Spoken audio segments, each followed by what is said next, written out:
Today we're going to read The Biggest Christmas Tree Ever, written by Steve Kroll and illustrated by Jenny Bassett. The AR quiz number for this book is 133867.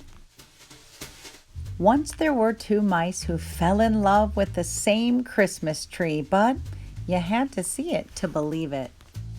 Everyone in Mouseville loved Christmas trees.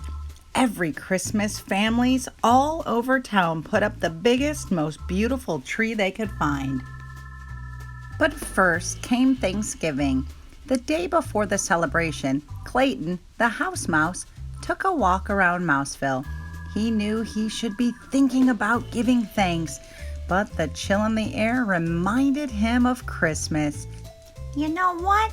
he said out loud. "This year, I'm gonna find the biggest Christmas tree ever." Not far away, Clayton's friend Desmond, the field mouse, said exactly the same thing. That night, Clayton helped his mom and dad, his brother Andy, and his sister Trudy make a special cheese casserole and a nut pie for Thanksgiving dinner. Over at Desmond's house, Desmond and his brother Morris helped Uncle Vernon fix a big pot of vegetable stew and a cheesecake. Everyone ate too much. After dinner, Clayton's grandma and grandpa sat in the living room holding their tummies and grumbling. Over at Desmond's, the cousins from across the road stretched out on Uncle Vernon's sofa and took a nap. The following morning, Clayton woke up early. He wanted to be the first at Clara's Christmas tree farm at the edge of town. That way, he could have his pick of the biggest trees. Over at Desmond's house, Desmond tumbled out of bed with the same thought. Clayton hurried over to Clara's, but it was hard to go very fast. He was still too full of Thanksgiving dinner. By the time he reached the Christmas tree farm, he was out of breath. He looked around. No one else was there. Moments later, Desmond arrived. He too was full of Thanksgiving dinner. He too had found it hard to hurry. He took a deep breath and stumbled inside. Clayton wobbled down the rows of trees. Here was a nice one, but it was much too small. There was another, but it was squat and had a crooked top.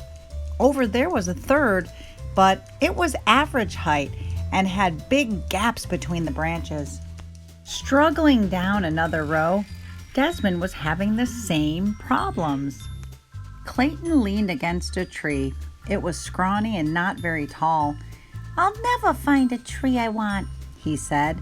"I'd better go home." And not far away, squinting at another tree, Desmond said, "I'll never find a tree I want. I'd better go home." When Clayton reached his house, it was only the middle of the morning, but he was still full and he was tired. He fell back into bed. When Desmond reached his house, he too went back to bed. Clayton woke up for lunch and spoke to his dad. Dad said, "Go out this afternoon. Walk to the far edge of the Christmas tree farm. The biggest trees are there." When Desmond woke up for lunch, Uncle Vernon told him the same thing. That afternoon, Clayton went out again. At the very same time, Desmond did too. Clayton walked to the far edge of the Christmas tree farm. He looked at one big tree after another, but none of them looked like the biggest Christmas tree ever. Down another path, Desmond was having the same bad luck. Starting to lose hope, Clayton peered around a very thick trunk. Desmond peered around the same thick trunk. They bumped heads and fell down.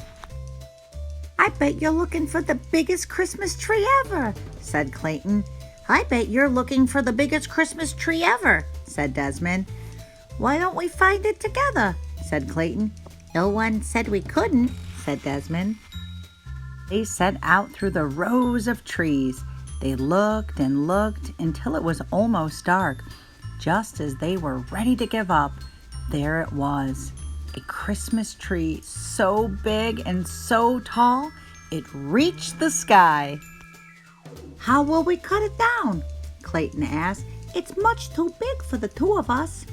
"Where will we put it?" Desmond asked. It won't fit in your house or mine. Clayton and Desmond smiled. Our families will help us, they said together. And that is what happened. Clayton's dad and Uncle Vernon came out with their axes, and with the help of Clayton and Desmond, they chopped down the giant tree. Both families called on friends and relations, and together they loaded the tree onto 100 red wagons and pulled it to Clayton's front yard. There, they decorated it with the most wondrous ornaments and colored lights. And on Christmas Eve, with all of Mouseville celebrating around it, the biggest Christmas tree ever lit up the entire hillside. Clayton and Desmond shared a high five. We did it, said Clayton. All of us together, said Desmond. The end. Bye-bye for now. And Merry Christmas.